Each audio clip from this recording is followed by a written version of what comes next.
Assalamualaikum warahmatullahi wabarakatuh. Alhamdulillahirabbil alamin.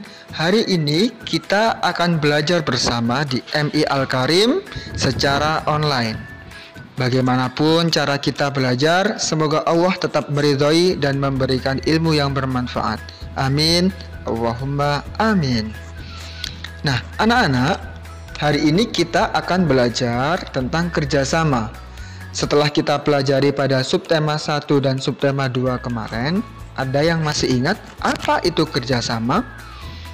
Ya, jadi kerjasama itu adalah kegiatan yang dilakukan oleh beberapa orang untuk mencapai tujuan tertentu yang telah disepakati bersama. Jadi berupa kegiatan kerjasama itu yang dilakukan oleh banyak orang. Lantas lalu dengan diskusi.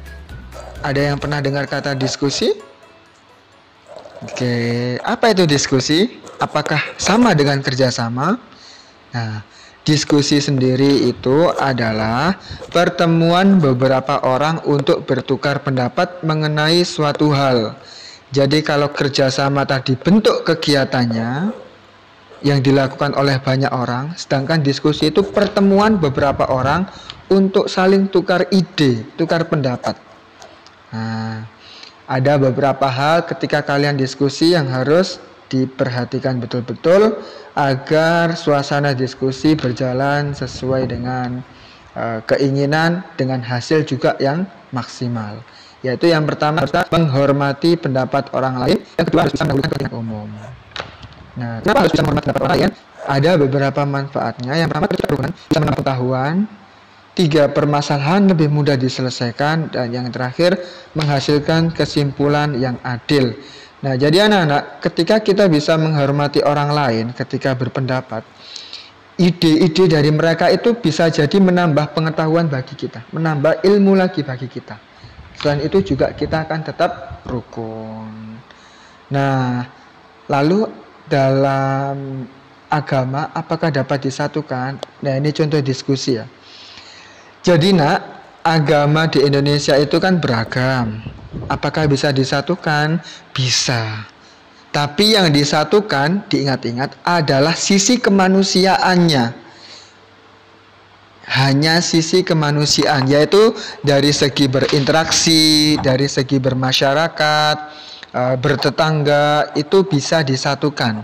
Tapi ada hal dalam agama yang tidak bisa disatukan, yaitu dari segi ubudiyah atau ibadah dan dari segi keyakinan. Nah, jadi kalau beragama ada yang disatukan, ada yang tidak bisa disatukan. Yang kita langsung mengingat permainan tradisional. Nah, permainan tradisional itu permainan keuangan, yaitu hanya dilakukan oleh satu orang. Ada juga yang dilakukan langsung bersama-sama atau secara berkelompok. Contoh yang perorangan, yang pertama ada engklek atau tapak gunung, engkle. Nah, itu yang pertama. Ada egrang, yang kedua, yaitu permainan menggunakan bambu yang diinjak.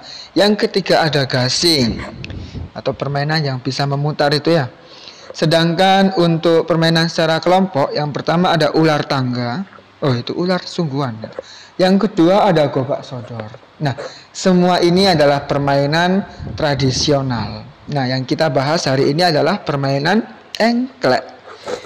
Anak-anak, kita tahu bahwasanya permainan engklek itu adalah permainan tapak gunung, di mana kita melakukannya hanya dengan satu kaki atau secara engkle. Dan juga ada alat yang digunakan saat bermain engklek, yaitu kita sebut dengan gaco.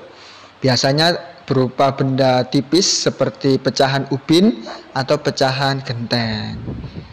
Tuh, jadi silakan bermain permainan tradisional. Semoga semuanya sehat selalu, tetap dijaga oleh Allah dimanapun kita berada. Bapak sangat berterima kasih. Semoga bermanfaat. Wassalamualaikum warahmatullahi wabarakatuh.